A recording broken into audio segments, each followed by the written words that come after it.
Get out. You smell like the bus stop outside. Sir, we have a reservation. It's under Foster. I don't care what name you made up. Look around. Does this look like somewhere you belong? We just want to have dinner. Please, shut your mouth. You don't belong here. Take your ghetto friend and get out before I drag you out myself. She was sitting in a Coca-Cola soaked dress. Her hands were trembling. Her best friend was crying beside her, and she had done nothing except laugh. Have you ever been humiliated in public for simply existing in a space you paid to be in? Stay with me. Because when her husband walked through that door, every single person in that room stopped breathing. To understand how that night turned into a nightmare, we need to go back a few hours. It was the first Saturday of October in Washington, D.C. The air had that early autumn crispness to it, warm enough for a dress, cool enough for the city to feel alive. The leaves along the Georgetown streets were just starting to turn gold. Lorraine Foster was standing in front of her bedroom mirror, humming along to Stevie Wonder. She held up 2 pairs of earrings, small gold studs and simple silver hoops, and went with the gold. She slipped into a navy blue dress. Nothing designer, no logos, no diamonds, just a woman getting ready for a night out with her best friend. And she had every reason to celebrate.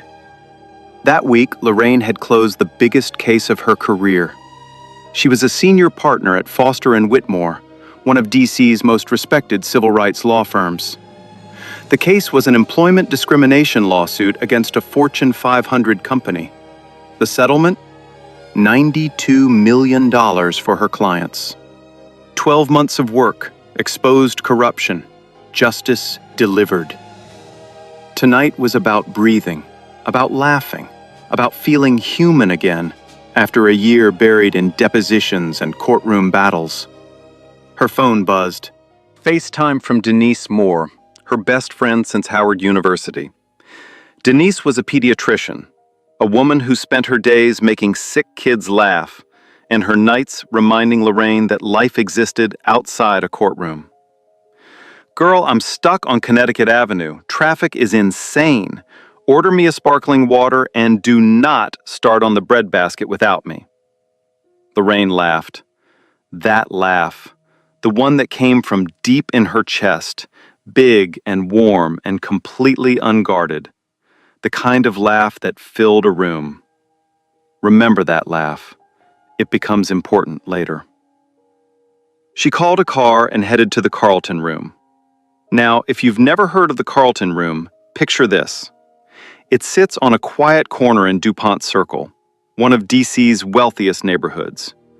Dark walnut paneling on every wall, brass light fixtures that cast everything in a golden glow, white tablecloths so crisp they could cut paper, soft jazz drifting from hidden speakers, the kind of place where an appetizer costs $40 and a steak runs $85.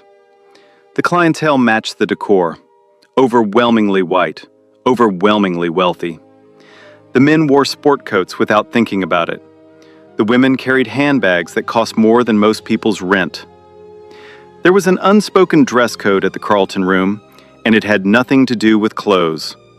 It was about appearance, about assumptions, about who looked like they belonged and who didn't. Lorraine walked in at 7:15. The smell of seared butter and rosemary hit her the moment she stepped through the heavy oak door. A crystal chandelier threw tiny rainbows across the ceiling. The hum of conversation was low, polished, controlled. At the hostess stand, a young woman glanced up. Her name tag read Tiffany. She looked at Lorraine. Her eyes moved from Lorraine's face, to her dress, to her shoes, and back up again. The smile she offered was thin and brief, the kind you give a delivery person, not a guest. Reservation name? Foster, party of 2, with a booth in the main dining room. Tiffany checked her screen. She tapped a few keys. Then she grabbed a single menu and said, "Follow me." She did not lead Lorraine to a booth in the main dining room. She led her to a small 2-top table wedged between the kitchen hallway and the restroom corridor. The sounds of clattering dishes and running water bled through the swinging door.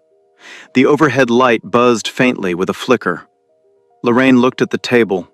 She looked back toward the main dining room, where she could see at least 2 empty booths with crisp white tablecloths and candlelight.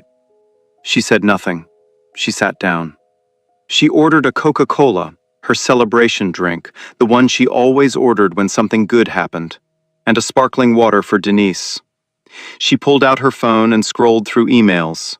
She was calm, content, minding her own business in a restaurant where she had every right to be. Now, here is one detail I need you to hold on to. Lorraine's husband, Desmond Foster, was across town that night at a charity gala. He told her he would swing by the restaurant later for dessert.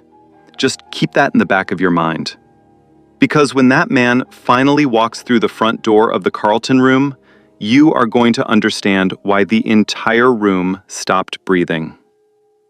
Lorraine had been sitting alone for about 10 minutes when she first noticed him. Bradley Sinclair, 34 years old, assistant manager of the Carlton room. He stood near the service station with his arms folded, watching her the way a store detective watches a teenager, not with curiosity, with suspicion. His jaw was tight, his eyes were narrow. He had the look of a man who had already decided something about her before she ever opened her mouth. He walked over. He did not introduce himself. He did not smile. He stood over her table, not beside it, over it, and looked down. "Are you waiting for someone, or?" That trailing "or" hung in the air like smoke. It was not a question. It was an accusation wrapped in politeness. Lorraine looked up.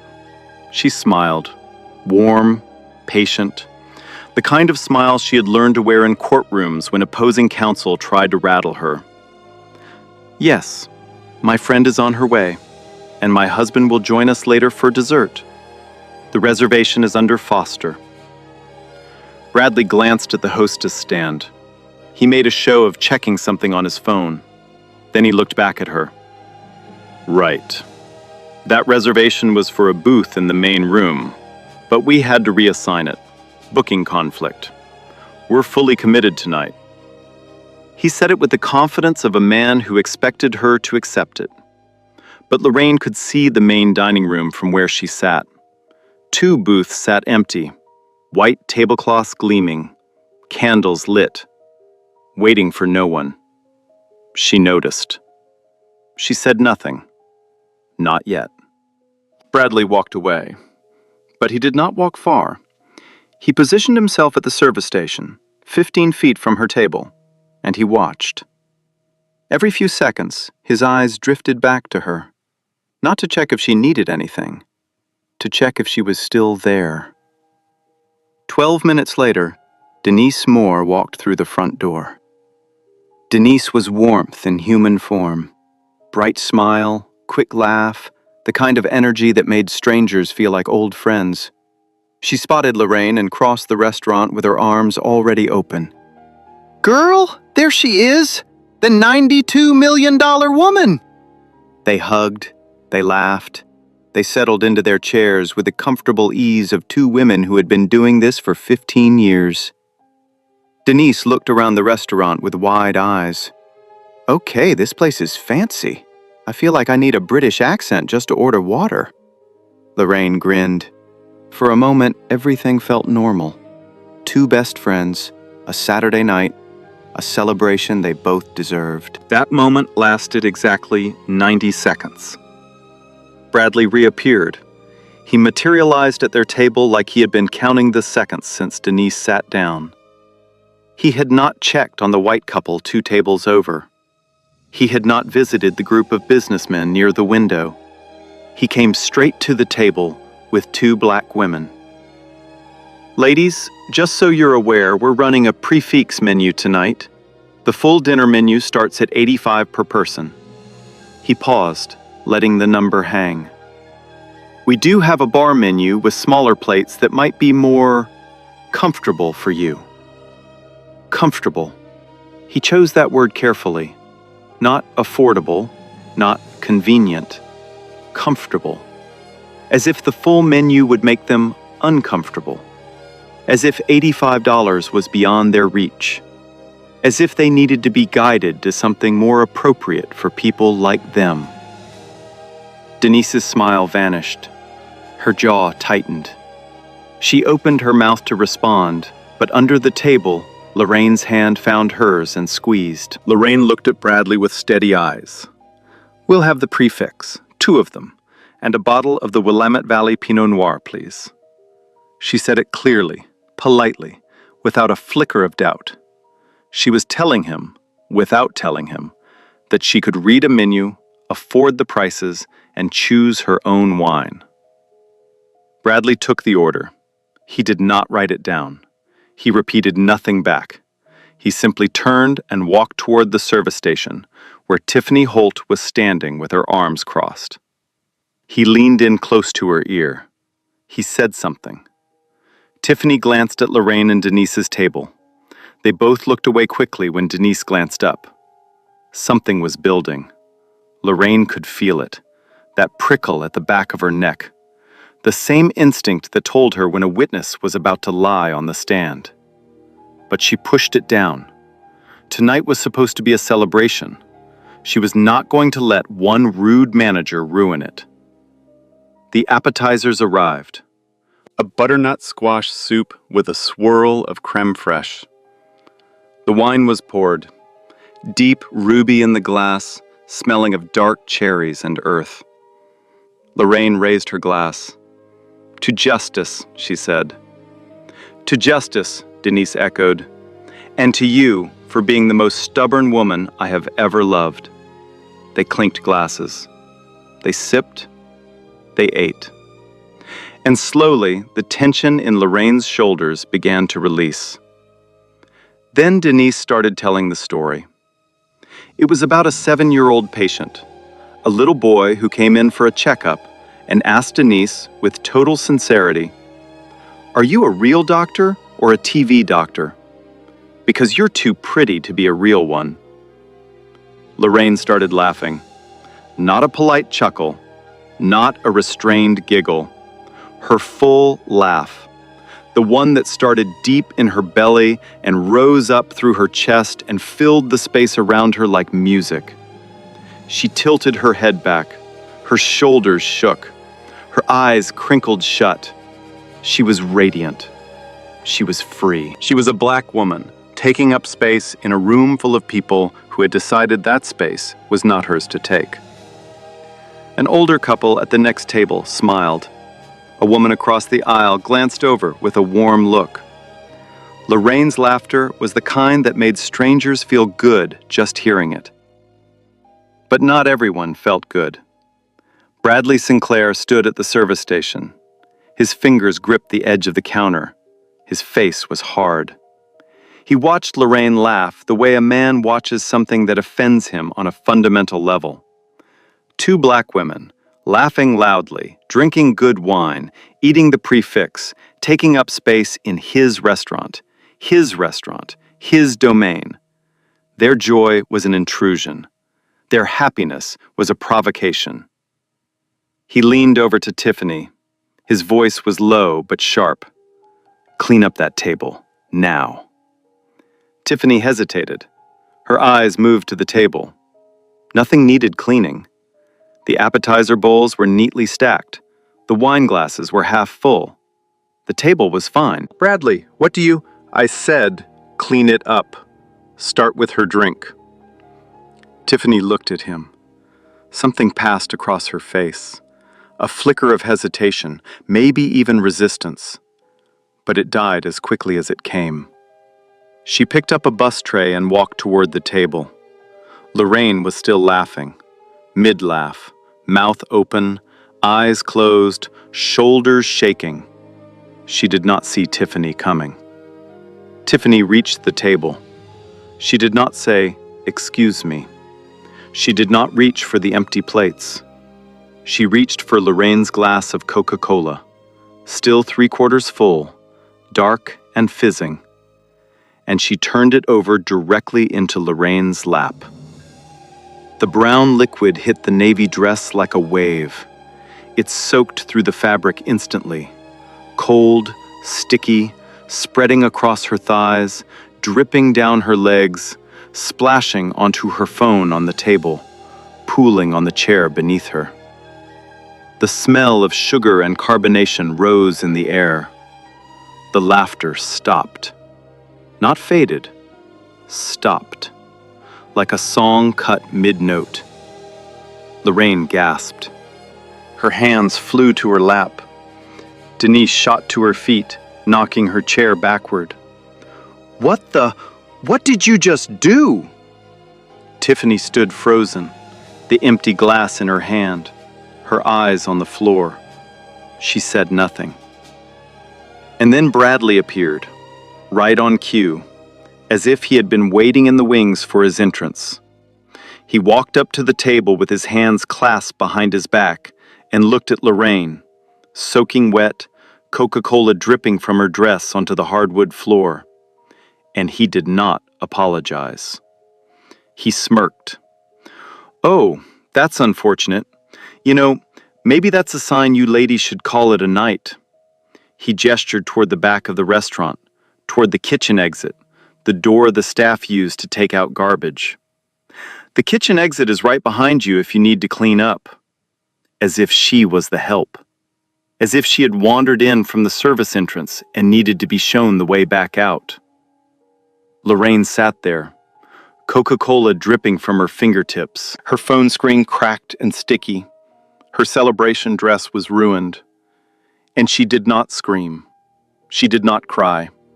She did not flip the table or throw the wine or do any of the things that rage was begging her to do. She looked directly at Bradley Sinclair. Her voice was so calm it could freeze water. "I'd like to speak with the owner of this restaurant, right now." Bradley laughed. Not a nervous laugh, a real one, amused, dismissive. "The owner isn't here, sweetheart. I'm in charge tonight. And I'm telling you, it's time to go." At a booth near the window, a man in a gray sport coat had been watching everything for the past 5 minutes. His name was Nolan Graves. He was a local news anchor, and his phone had been recording since the moment Bradley first walked up to that table. Lorraine did not move. Coca-Cola was still dripping from the hem of her dress onto the floor. The puddle beneath her chair had spread to the edge of the table leg. Her phone sat on the table, screen cracked, brown liquid seeping into the charging port. The smell of sugar hung in the air like something spoiled. Bradley stared at her. She stared back. "We have a reservation," Lorraine said. Her voice did not waver. "We ordered food. We are paying customers at a table we booked 3 weeks ago. We are not leaving." Something shifted behind Bradley's eyes. It was the look of a man who was not used to hearing the word no, especially not from a woman who looked like Lorraine. His nostrils flared, his neck flushed red above his collar. He snapped his fingers at a passing busboy without breaking eye contact with Lorraine. "Clear this table, all of it, now." The busboy hesitated. He looked at the wine glasses still half full, the appetizer plates barely touched, the bottle of Pinot Noir sitting open and breathing. "I said now." The busboy moved. He took the wine glasses first, then the plates, then the silverware, then the bread basket, then the bottle of wine. He stripped the table bare while Lorraine and Denise sat in their chairs, watching everything they had ordered disappear in front of them. A couple at the next table watched in visible discomfort. The woman whispered something to her husband. He shook his head and looked away. Bradley was not finished. He walked to the hostess stand, leaned across the counter and picked up the phone. He dialed 3 digits. Then he put the phone to his ear and spoke, loudly enough for half the restaurant to hear. "Yes, I need to report a disturbance at the Carlton Room on 19th Street. I have 2 women here who are refusing to leave after being asked multiple times. They're being aggressive and appear to be intoxicated. I'd like them removed from the property." Every word was a lie. Every single word. Lorraine and Denise had not raised their voices once. They had shared one glass of wine each. The word aggressive, that word, was chosen with surgical precision. Bradley knew exactly what that word meant when attached to two black women. He knew what it would trigger when the police arrived. He hung up and walked back to their table. He planted himself at the end of it, feet wide, arms crossed, chin lifted, like a bouncer outside a nightclub. A physical wall between them and the rest of the restaurant. "Officers are on their way," he said. "You can walk out with your dignity, or you can be escorted out without it. Your choice." Denise's hands were shaking. Her eyes were glassy and wet. She leaned toward Lorraine and whispered, "Lorraine, please, this isn't worth it. Let's just go. I can't breathe in here." Lorraine took Denise's trembling hand. She held it tight. She looked at her best friend, this woman she had known for 15 years, this doctor who spent her days saving children's lives, sitting in a restaurant soaked in humiliation, being told she was trash, being told she didn't belong. "If we walk out now, he wins, Denise. And tomorrow night, he does this exact thing to the next black woman who walks through that door. I'm not giving him that. I'm not moving." Denise closed her eyes. A single tear ran down her cheek.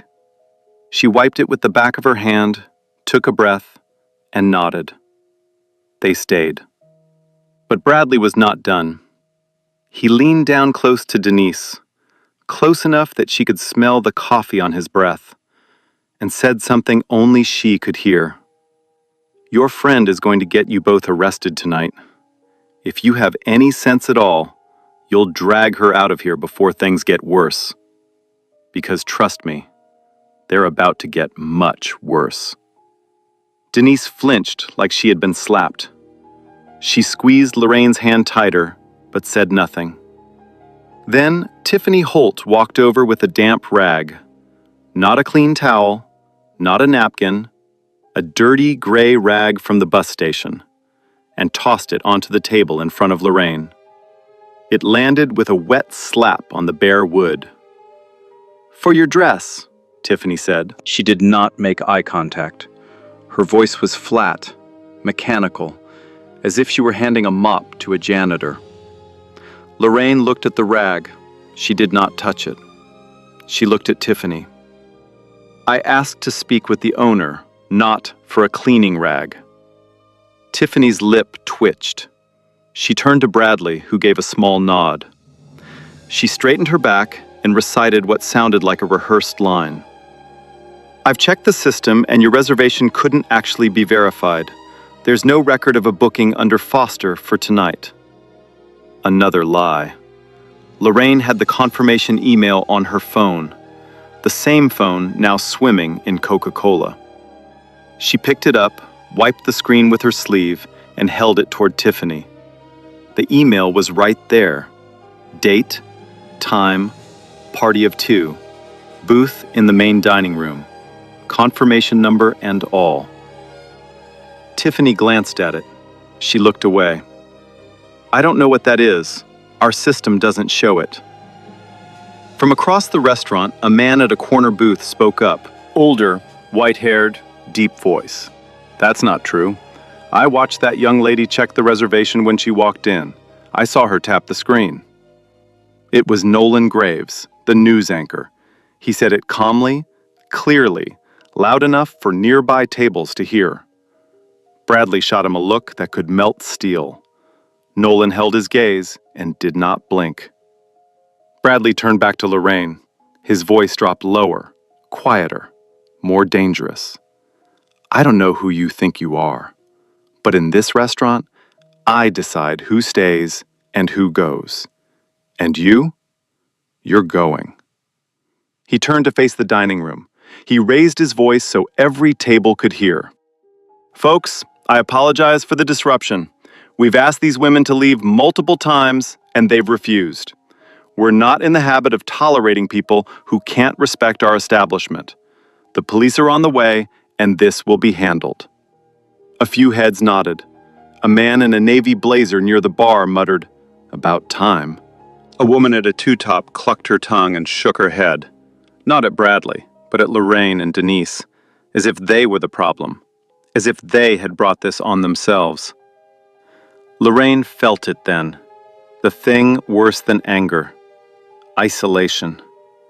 The feeling of being surrounded by people and completely alone. The feeling of being publicly condemned by a room full of strangers who did not know her name, did not know her story, did not know she had spent her entire career fighting for people who looked just like her. And still, in this moment, she was just another black woman being told to leave. Two police officers pushed through the front door at 8:43. The first was a tall man with a clipboard. The second was Officer Pamela Dawson, mid-40s, sharp eyes, steady posture. Bradley met them at the door. He spoke in hushed, urgent tones, gesturing toward Lorraine and Denise. His hands were animated. His face was tight with rehearsed concern. They'd been disruptive all evening. They refused to pay their bill. When I asked them to leave, the one in the blue dress became aggressive and started threatening my staff. I'm genuinely concerned for the safety of our guests. 3 lies in 30 seconds. They had not received a bill because they had never served their entrees. They had not been aggressive. They had not raised their voices once. And no one on his staff had been threatened by anything except their own guilt. Officer Dawson listened. She nodded. Then she walked to the table. She looked at Lorraine, soaking wet, Coca-Cola stains down her dress, phone cracked, sitting at a striped bare table with no food, no drinks, no silverware. She looked at Denise, eyes red, hands clasped, trembling. "Ma'am, can you tell me what happened here tonight?" Lorraine took a breath, and then she did what she had done in courtrooms for 15 years. She recounted every detail. The reassigned table, the prefix comment. The Coca-Cola was deliberately poured on her by a staff member. The canceled order, the threats, the lies. She spoke calmly, precisely, chronologically. She pulled up the reservation confirmation on her cracked phone and held it out. Officer Dawson took the phone carefully. She read the screen. She looked at Lorraine's dress. She looked at the puddle on the floor. She looked back at Bradley, who was standing 10 feet away with his arms crossed and his chin up. She began writing detailed notes. She was not rushing to remove anyone. More phones had come out. At least 4 other diners were now recording. The restaurant hummed with the low electric tension of a room that knew it was witnessing something it would not forget. The front door of the Carlton room opened at 9:11 p.m. No one heard it at first. The restaurant was thick with tension. The low murmur of nervous diners, the scratch of Officer Dawson's pen, the faint crackle of the police radio on the tall officer's belt.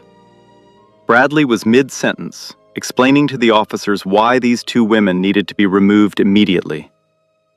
Then the door swung wide, and Desmond Foster stepped inside. 6'5", 240 pounds. A tailored charcoal 3-piece suit that fit him like it had been sewn onto his body an hour ago. Silver cufflinks catching the chandelier light. He filled the door frame the way a mountain fills a valley. Completely, unmistakably, without apology. And the room went silent. Not gradually, not in waves, instantly. Like someone had reached into the air and pulled the sound out of it. A fork stopped halfway between a plate and a mouth. A woman at the bar set her wine glass down without drinking.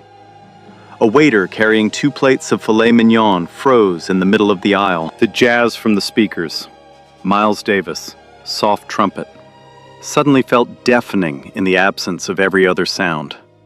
Because everyone in that restaurant recognized Desmond Foster. 10 years in the NFL, 3 Pro Bowls, 2 championship rings.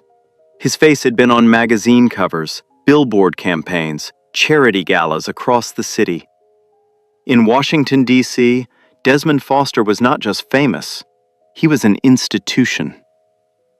He stood in the doorway for 3 seconds. His eyes swept the room, the silent tables, the frozen waitstaff, the police officers near the back. And then his gaze found her, Lorraine, his wife, sitting at a stripped bare table near the kitchen hallway, her navy dress soaked dark with Coca-Cola. Her phone was cracked and sticky on the table, a puddle beneath her chair, police standing over her. Her best friend beside her with red, swollen eyes. Something moved across Desmond's face. Not rage, something colder, something deeper. The kind of quiet fury that does not burn, it freezes. His jaw tightened, his shoulders squared, his eyes went still. He walked toward her. Every step landed heavy on the hardwood floor. In the silence, each footfall sounded like a drum. Diners turned their heads to follow him.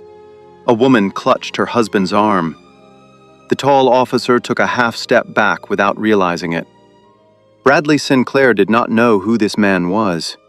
He saw a large black man walking toward a table where police were present, and he did what he had been doing all night. He asserted control. He stepped directly into Desmond's path, one hand raised. Sir, we are in the middle of handling a situation here.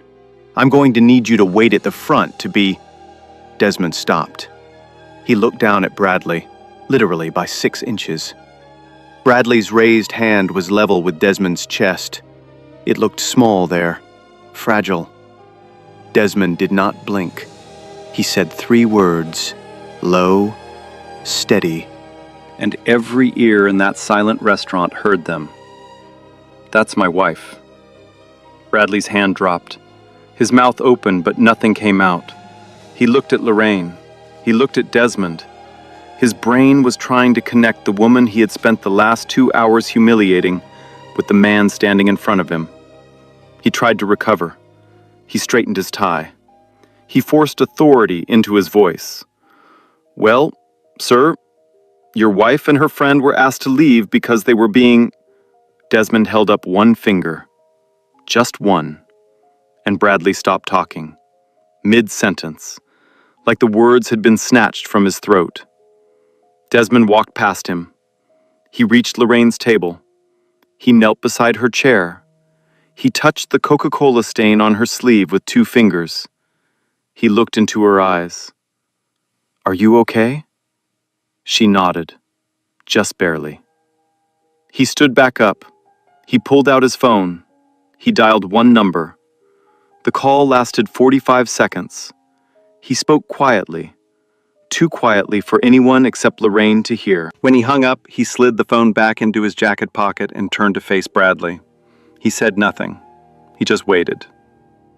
90 seconds later, the restaurant's landline rang. Tiffany answered at the hostess stand. Her face went white. Not pale, white. The color drained from her cheeks like water from a cracked glass. Her hand trembled against the receiver. She walked the phone to Bradley. Her steps were small and unsteady. She held it out to him like it was made of glass. It's Raymond Weber, she whispered. The owner. Bradley took the phone. He listened. The restaurant watched. His jaw clenched. His free hand balled into a fist at his side. A vein pulsed visibly at his temple. He did not speak. He just listened. When he lowered the phone, his face had changed. The arrogance was gone. The smirk was gone. The man who had spent the last 2 hours treating Lorraine Foster like she was beneath him now looked like a man who had just been told the ground beneath his feet was gone. Because Desmond Foster was not just a retired football player. He was the majority owner, 60%, of the hospitality group that operated the Carlton Room. Every paycheck Bradley had ever cashed came from the man whose wife he had just humiliated. The man whose wife his staff had just thrown Coca-Cola on while she was laughing. Nolan Graves rose from his booth. He introduced himself to Officer Dawson as a local news anchor and formal witness. A woman 2 tables over stood and said she saw Tiffany pour the drink deliberately. A couple near the window confirmed they heard Bradley direct Lorraine to the kitchen exit. The silence that fell when Desmond walked in had turned into something else entirely. Accountability. Bradley Sinclair stood in the middle of the Carlton room with the posture of a man whose skeleton had been removed. His shoulders caved inward, his hands hung limp. The phone dangled from his fingers like something dead. Every eye in the restaurant was on him. He looked at Lorraine. He looked at Desmond. He looked at the officers. And then he did what every coward does when the ground disappears. He scrambled. "Look, this was a misunderstanding. If I had known who she was, I never would have." Lorraine cut him off. She did not raise her voice. She did not stand. She spoke from her chair, Coca-Cola still drying on her dress, and her words landed like verdicts. "That's exactly the problem, Bradley. You didn't know who I was, so you decided I was no one. You had your staff pour a drink on me while I was mid-laugh. You called the police and lied to their faces.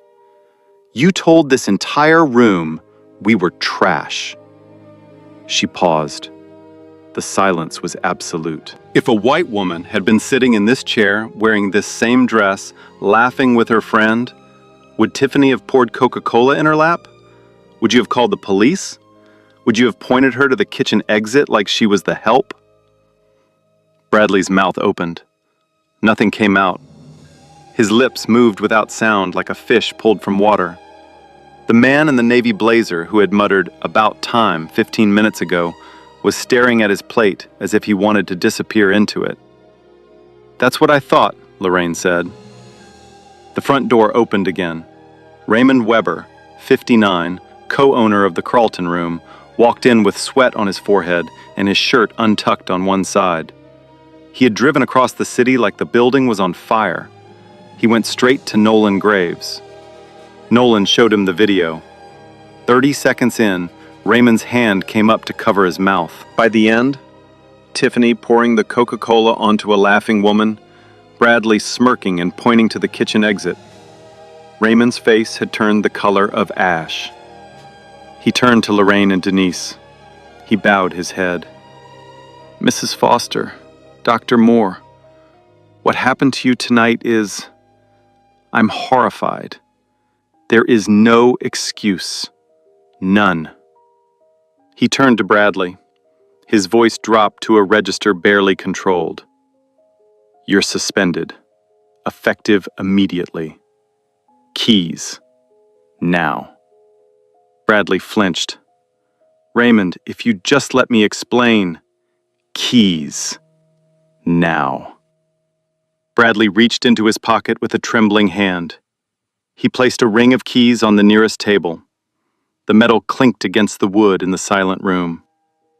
Raymond turned to Tiffany, who stood behind the hostess podium, with mascara streaked down her cheeks. "You two, suspended, pending a full investigation. Go home." Tiffany removed her name tag and set it on the counter without a word.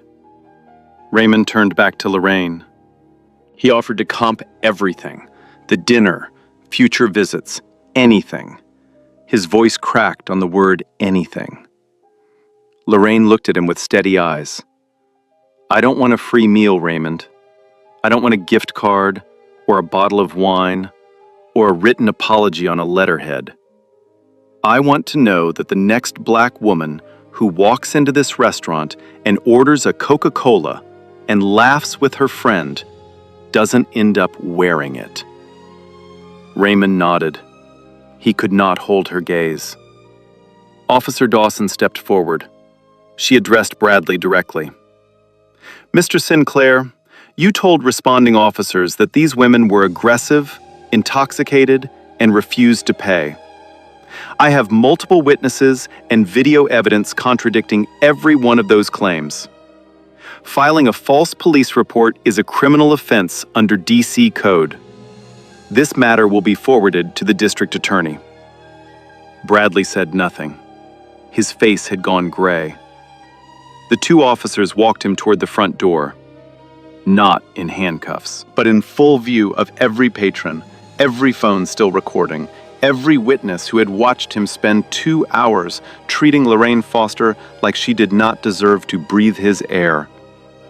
He walked past the tables he had once commanded, past the booths he had guarded like personal territory, past the hostess stand where he had called the police with a mouth full of lies. Not one person in that restaurant met his eye.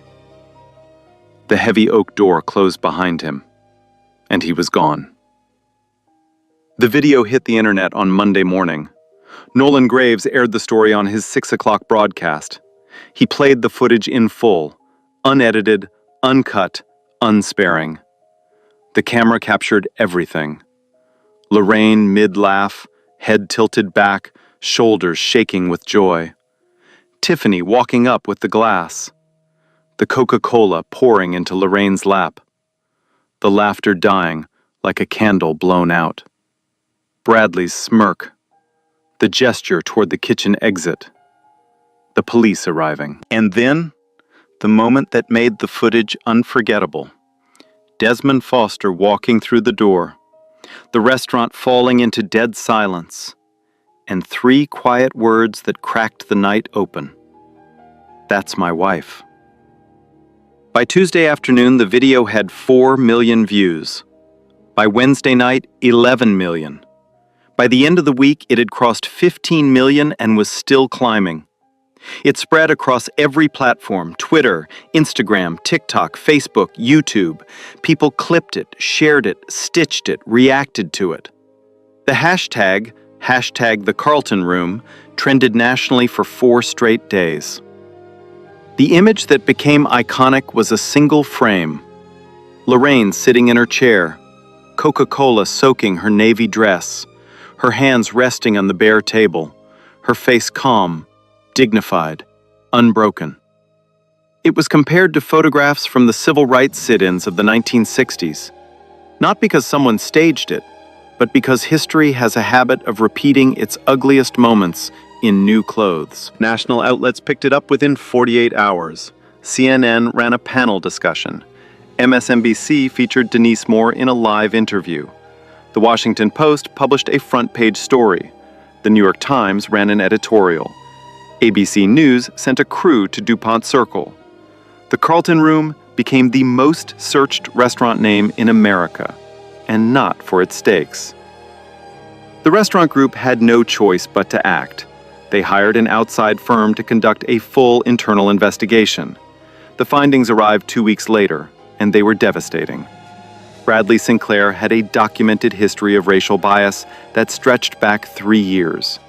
Former servers testified that he routinely seated black patrons near the kitchen or restrooms.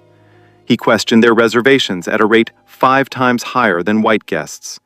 He steered people of color toward cheaper menu options, with phrases like "more comfortable" and "more suitable." He made comments in the staff kitchen that multiple employees described as openly racist. 3 formal complaints had been filed against him by former staff members. All 3 had been dismissed by middle management without investigation. One server who complained was quietly let go 2 weeks later. Tiffany Holt's interview revealed the mechanics of the Coca-Cola incident. She confirmed under questioning that Bradley directly ordered her to dump the drink.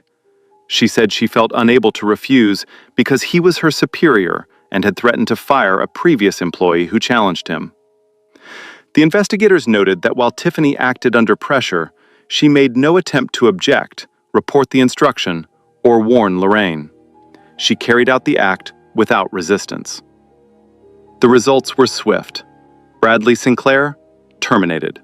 Tiffany Holt, terminated. 2 middle managers who had buried the prior complaints, terminated. The restaurant group issued a public statement acknowledging systemic failures in oversight and accountability. They announced mandatory anti-bias training for all staff across their 12 locations. They established a customer complaint hotline with third-party oversight. Desmond Foster, as majority investor, personally oversaw the restructuring. He installed a new general manager, a black woman with 20 years in hospitality management. He mandated that the hiring process at every location reflect the diversity of the communities they served. But the legal consequences were just beginning. The D.C. District Attorney filed criminal charges against Bradley Sinclair on 2 counts. Count 1, filing a false police report, a misdemeanor under D.C. Code.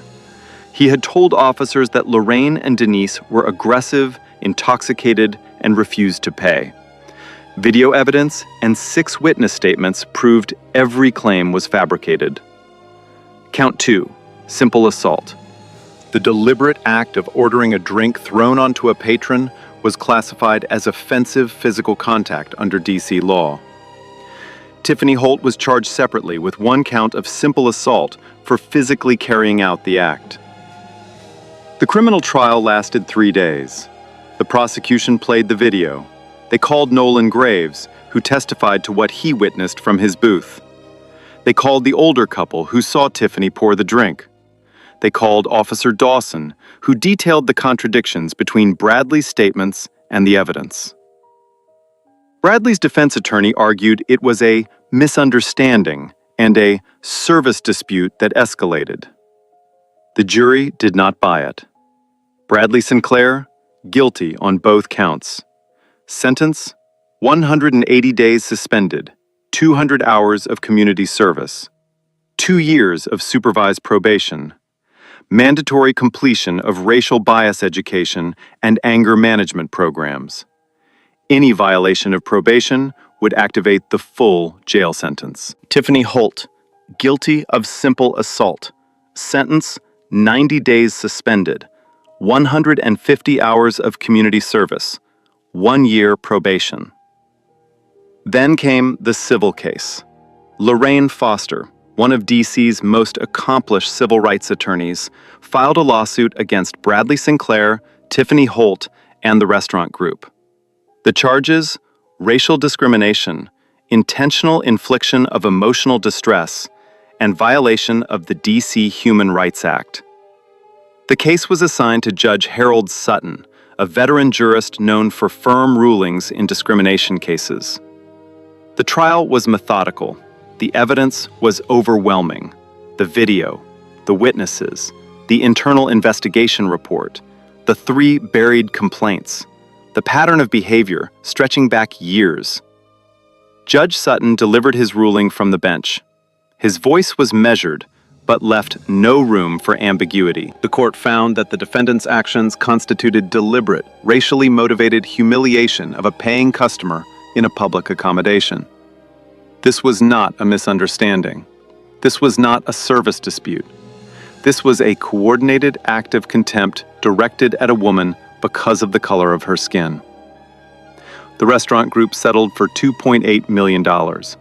Bradley Sinclair was personally ordered to pay $95,000 in damages. Tiffany Holt was ordered to pay $40,000. Lorraine Foster sat in the courtroom when the verdict was read. She did not smile. She did not celebrate. She nodded once. The same steady, unshakable composure she had shown on the night a stranger poured Coca-Cola on her for the crime of laughing. She donated every cent of the settlement, the full $2.8 million, to establish the Foster Justice Initiative, a legal defense fund for victims of racial discrimination in restaurants, hotels, and public spaces across America. When reporters asked her why she gave it all away, she said 5 words: "It was never about money." So where are they now? Lorraine Foster went back to work the Monday after the verdict. She did not take a vacation. She did not do a press tour. She walked into Foster and Whitmore at 7:30 in the morning, poured herself a cup of coffee, and opened her next case file.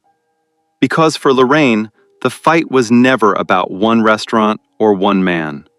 It was about every restaurant, every man, every woman who would sit down at a table somewhere in America and be told she did not belong. 6 months later, she stood on a TEDx stage in front of 2,000 people. The talk was called "The Cost of Laughter." She spoke for 18 minutes about what it means when a black woman's joy is treated as a provocation, when happiness becomes a threat, when laughing in public is enough to get a drink thrown in your face and the police called to your table. That talk has been viewed over 6 million times. It is shown in diversity training programs at more than 40 corporations nationwide. Desmond and Lorraine together launched the Foster Foundation. Its mission, accountability in the hospitality industry. In its first year, the foundation funded undercover audits of restaurants and hotels across 12 states. Those audits resulted in over 30 formal discrimination complaints, 9 lawsuits, and policy changes at 3 national hotel chains. The foundation also established a legal hotline, free of charge, for anyone who experienced racial discrimination in a public accommodation and did not know where to turn. Denise Moore wrote an op-ed for the Washington Post. She titled it, "The Other Woman at the Table." In it, she described what it felt like to sit beside her best friend and watch her be humiliated, to feel her own hands shaking, to want to run, and to hate herself for wanting to run. To watch Lorraine refuse to move, and to understand in that moment what courage actually looks like when it is sitting in a Coca-Cola soaked dress. The piece was shared over 200,000 times. Nolan Graves won a regional Emmy for his coverage of the story. In his acceptance speech, he said one sentence that stuck. "I didn't break that story. A woman who refused to leave her chair broke that story. I just held up the phone." The Carlton Room reopened 3 months after the verdict, under entirely new management. The new general manager, a black woman named Claudia Stevens with 2 decades of experience, overhauled everything from hiring practices to staff training. The restaurant now hosts a free community dinner on the first Saturday of every month, open to residents from underserved neighborhoods across D.C.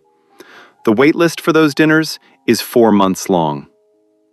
Bradley Sinclair could not find employment in the hospitality industry. No restaurant, hotel, or catering company in the D.C. metro area would touch him.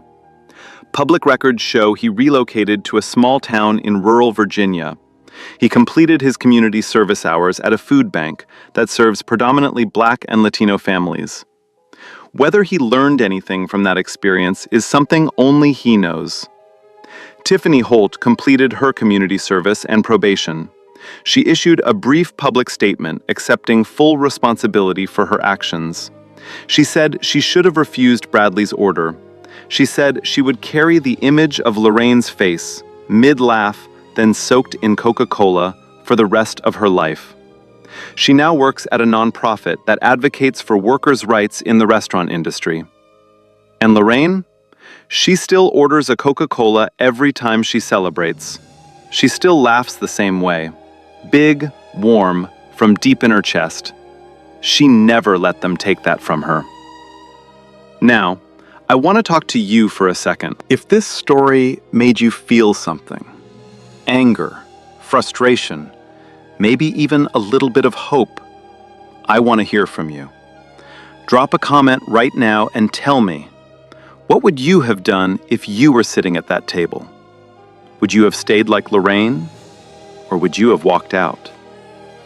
And if you have ever had your joy interrupted, if someone has ever made you feel like your happiness was too loud, too visible, too much for the space you were in, share your story in the comments. Your experience matters. You are not alone. Hit that like button if you believe every person deserves to laugh freely without punishment. Subscribe if you want more stories where justice is not just a word, it is a verdict. And share this video with someone who needs to hear it today. Because the real question was never whether this kind of thing happens. The real question is what you do when you see it.